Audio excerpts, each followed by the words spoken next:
Hey everybody, welcome back. I'm back. It has been a long time.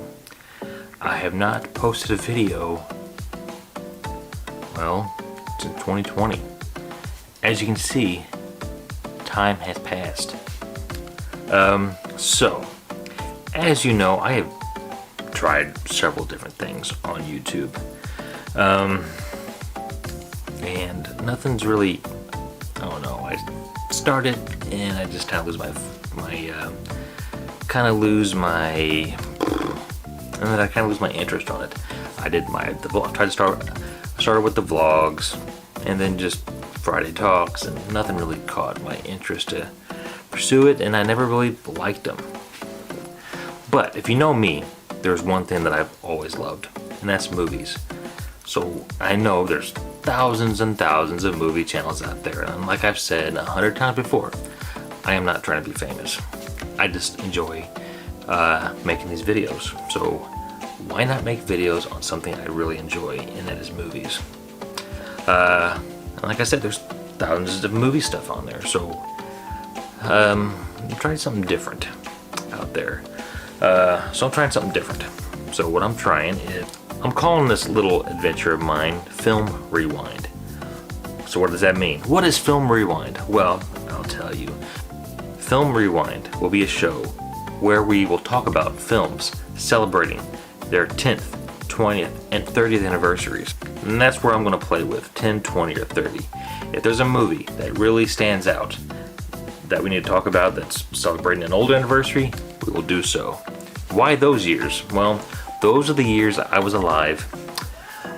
So those are the years I've most likely watched those movies. And that's where we're going to stay.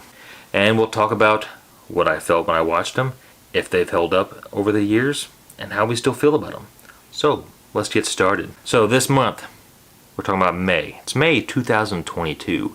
So let's talk about movies that came out in May of 2012. Films celebrating 10th anniversary. Looked online and seeing what is celebrating their 10th anniversary. So the first thing, right off the bat, The Avengers. The best exotic marigold hotel. I can't say I've heard of that movie. Some of these I might have forgot. Dark Shadows. I remember that movie, and that movie sucked. Under African Skies. I can't recall that one. The Dictator. I'd never watched The Dictator. Battleship. I do remember that movie. What to Expect When You're Expecting. I remember that one. Crooked Arrows, Entrance, Hysteria. I haven't heard of these, don't remember them. Chernobyl Diaries, Men in Black 3, garbage. And Moonrise Kingdom and 5 Broken Cameras. Alright, so I think you know what stands out to me among those films. And the first one I want to talk about is The Avengers. I mean, Iron Man was the first, but The Avengers, this is where we got to see what their Marvel Cinematic Universe meant. We heard them talk about it, but this is where we actually got to see it.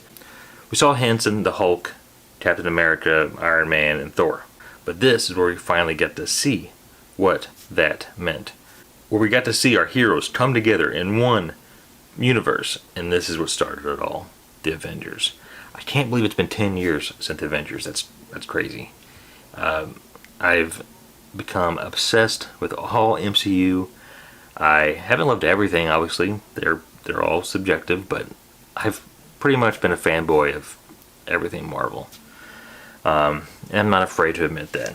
And these have been fun movies. My mother, who is not a fan of a lot of movies, and not really a big superhero movie fan, but she even has loved all of the MCUs. She likes the cinematic universe where it all connect in some sort of way. She's loved that, and she's watched them all, and she's watched them all numerous times. She's watched them all in chronological order. She does like the MCU, and that shows you the power of the MCU. It has brought people who are not really film fans that they love the movie. They're fun, great movies. And the Rotten Tomatoes score agree. On Rotten Tomatoes, currently, Avengers is certified fresh with 91%. The audience score is also 91%. They're dead even, with the critic and audience score, and I agree. Alright, another one that stands out to me, personally, is Battleship. Now I know a lot of people hate this movie, but I like it. I like Battleship. I think it's fun. Besides the title, there's not much connection with this movie and the actual game. So they had aliens, goofiness, silliness. I still like this movie. I think it's fun. I own it on Blu-ray and digital, and I've watched it several times. It's a guilty pleasure of mine. I think it's a fun movie, so it still holds up to me. So, Rotten Tomatoes score on Battleship is 34%. Critics did not like it. Call it rotten. And the audience score isn't much better, 54%. For this, I'm going to have to disagree with both of them. I will rank it higher. Not a great movie, obviously, but I still enjoy it. It's fun to me. So I would probably keep it around like a 60%, high 60s. Now, let's rewind 10 more years. The films celebrating their 20th anniversary. May 2002, Deuces Wild, Hollywood Ending, Spider-Man, The Lady and the Duke, never heard of that, The New Guy, I do remember that movie, The New Guy, was a dumb movie, but I was in high school at the time, so I liked it then, but not now. Ultimate X, Unfaithful, never watched that one. Dinotopia, I don't know. LA Law, the movie, I do remember a Dinotopia, but this must have been some sort of, I remember a Dinotopia when I was a kid. I think this is something different though. It's not pulling up. Star Wars Episode 2, Attack of the Clones. About a Boy. CQ, Enough, Insomnia. Yeah, I remember that movie with Al Pacino and Robin Williams. The Sum of All Fears, I do remember that movie too. Undercover Brother, I remember that one. I remember some of these films celebrating 20. But obviously I'm only going to talk about ones that stand out to me. And I think you know which ones are going to stand out to me, if you know me at all. Alright, obviously Spider-Man. I mean, I'm a huge fan of Spider-Man. Huge. My top superheroes of all time, ever since I was a kid, it's been Spider-Man, and just a little bit above has been Batman, but Spider-Man's really, really there. So, I was in high school when this came out, and I was so ready to watch this movie.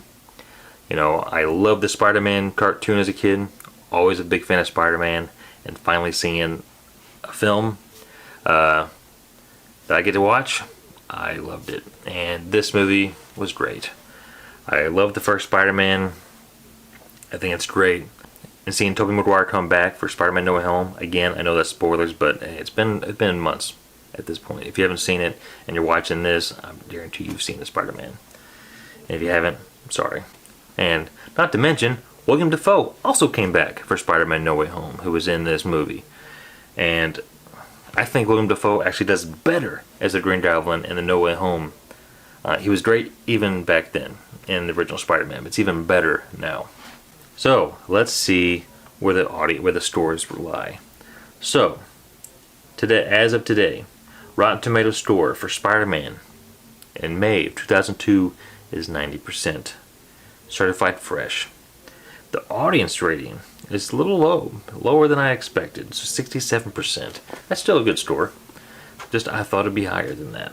So the next one that stands out to me is Star Wars Episode 2.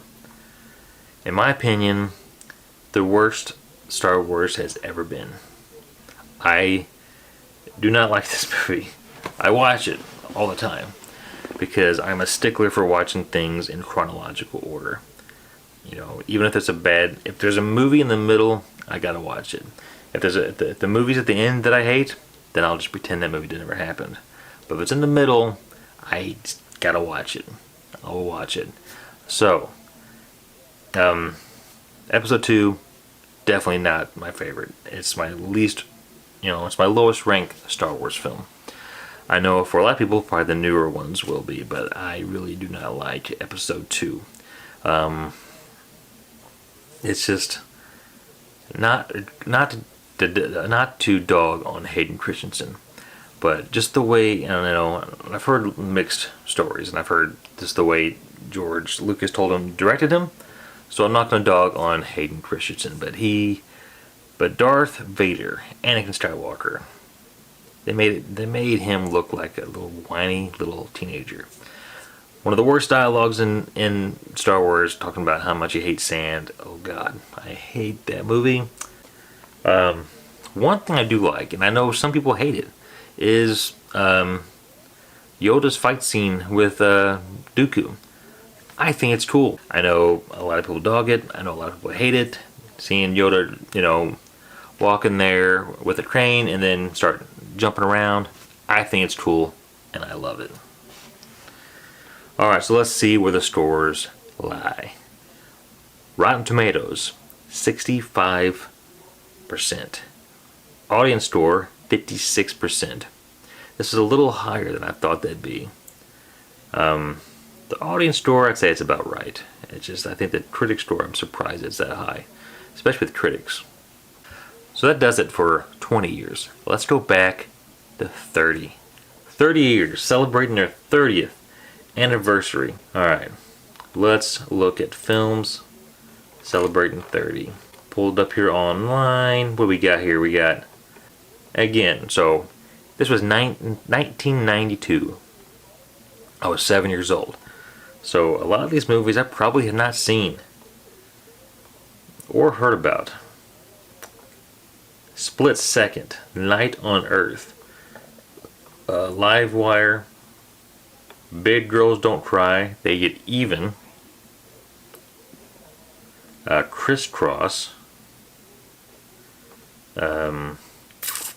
One False Move, Poison Ivy, The Water Dance, Lethal Weapon 3, Monster in a Box, Intruders, Alien 3, Encino Man. I do remember Encino Man. Sister Act. Yeah. So there's not a lot here that I remember, actually. Not a lot there. I do remember seeing a couple of those. But the one that stands out the most to me is Lethal Weapon 3. If I had to pick one, I'm going to pick Lethal Weapon 3. Again, I was 7. So, action movies. And I probably didn't see Lethal Weapon 3 in 92. I probably saw it later in life. Not the best Lethal Weapon movie. But it's still fun. Still good old action flick.